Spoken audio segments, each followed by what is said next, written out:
Բարև ձեզ հայր ջան, լսեք ուշադիր, հետո ես իմ խոսքը կասեմ, գնացինք առաջ։ Օգտին կքվեարկեին քաղաքացիները, եթե խորհրդարանական ընտրությունները կայանային այս Իրաքին։ Հարցի պատասխանը փորձել է պարզել Գելապ սոցիոլոգիական ընկերությունը, որն անցնող օրերին հարցում է իրականացրել հանրության շրջանում։ Դրա արդյունքները ցույց են տալիս նաև, որ քաղաքացիների մոտ 58%-ը հստակ դիրքորոշում ունի եւ որոշել է գնալ քվեարկության, 10%-ը որոշել է չգնալ, իսկ մյուս քաղաքացիները դեռ չեն կողմնորոշվել, չգիտեն գնալ թե ոչ եւ եթե գնալ, ապա ում ընտրել։ Եվ այսպես 26.7% նշել է քաղաքացիական պայմանագիր կուսակցություն,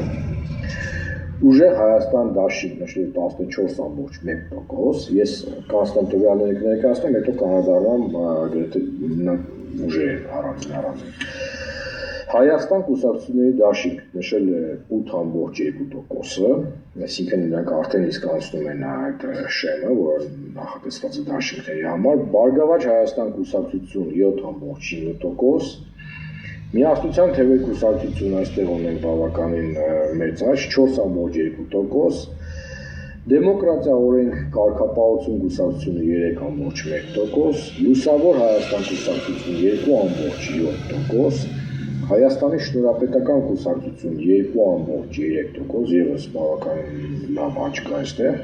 Նոր ուժ ռեֆորմիստական կուսակցություն 1.9%, սա եթե չեմ սխալվում Հայկ Մարությանի կուսակցությունն է,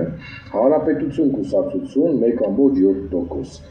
Քրիստոնյա ժողովրդավարական կուսակցություն 1.1%, Կարճ կապած ռադիկալ ժողովրդավարական բևեր նայեք, ժողովուրդ, դուք ինքնասիրություն սարփափոխություն չունեք, այս սարփություն չունեք, այնքան կատաղատը, որ բարերս եմ արդեն, զսպում, որ ադվոս քաղաքական պայմանագիր, քաղաքացիական պայմանագիրը կամ 26 չգիտեմ 27% ամենաբարձր զոնայում գտնվի։ Այդ ինչքան ձայն եք տվել, որ հարցումներ են անում քաղաքում։ Քաղաքացիական պայմանագիր կուսակցությունը Նիկոլա առաջ ամնի, այսքան բարից հետո Նիկոլա կարանցնի, ուրեմն մենք հավաքվենք այս երկրի սիտիրնիկ։ Հանձնելու են Հայաստանը, վերջնականապես, եթե դուք հիմա սրա դեմը չառակ, ոնց որ Արցախի ժամանակ է ասում, ոչ ոք չլսեցին, հիմա եմ ասում, խնդրում եմ, դեռ ամիսու մի 4 օր 5 օր ունենք, կարանք փոխենք ամեն ինչ։ Եթե այդ քաղաքացիական պայմանագիր Նիկոլա առաջացավ, մեր վերջը եկել է։ Մեր վերջը եկել է։ Դուք զոմբի եք, չեմ հասկանում։ Ոնց կարա Նիկոլը կտկամ ձայն հավաքի, ամենաբարձր զոնայում գտնի, ոնց։ Դուք սրբություն, դու դեր ինքնասիրություն չունեք, ձեր զոհված ընտանիքներին, երեխաներին ու մնացածներին հարգան պատիվ չունեք, գնում եք Նիկոլին եք ձեն տալիս, Նիկոլը սուրբ է, Նիկոլը ոտներից արանքինն է։ Թող գամբռեն տան, ես վախելու բան չունեմ։ Ես ձայն չեմ տալու։ Չեմ էլ տալու ոչ մեկ արժանի չի իմ ձայնին, ոչ մեկ, այդ զոնան պետք է դարդակ մնա, այդ աթոռը պետք է դարդակ մնա։ Ես ավել քվոքյավար չեմ տանուս։ Ճիշտ է Գագիկ Ծառուկյանը, մյուս Սամվել Կարապետյանը, Նիկոլի հայազգի համար արածուն է, բայց արժանի չեն։ Ոչ մեկ արժանի չի այդ գահը զավթի։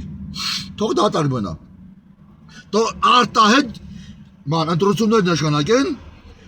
արժանի մարդ դրսից գա, արժանի մարդ, որը տեղը զբաղեցնի, որ մեզ այս իրավիճակից հանի։ Արա դուք սրբություն չունեք, իմ հարազատությունն էլ ուզում, ես կռիվ եմ տալիս սաղի հետ, Նիկոլը չպտի անցնի, եթե Նիկոլը անցավ, հելեք հավաքվեք գնանք ստից։ Արցախից ավելի վատ օր ենք իմնել, այս խոսքը շիշեք, եթե Նիկոլը անցավ, արդեն անցածի հաշիվ է։ Եթե Նիկոլ անցավ, ուրեմն չգիտեմ, մեր գլխի գարիքը առած սուսի բուզիկ վեշեն հետ կապեք գնացեք, որ շրջափակման մեջ չգնենք, վատ օրի չգնենք, հելե չգիտեմ, այդ սիգնելենք ես երկից գնանք, Ադրբեջանի օզետն ասելով Նիկոլը Արցախում քանդված եկեղեցուներ, մատորներ ու տաճարների մասին դեմ Ադրբեջանի օգտինա խոսում, այսքան հետո այդ մարդուց ինչ սպասես։ Ինչ սպասես այդ մարդուց։ Մի խոսքով, եթե իսկ կլսեք, ավելի լավ կլինի, չլսեք, ուրեմն հայդե բաբայ։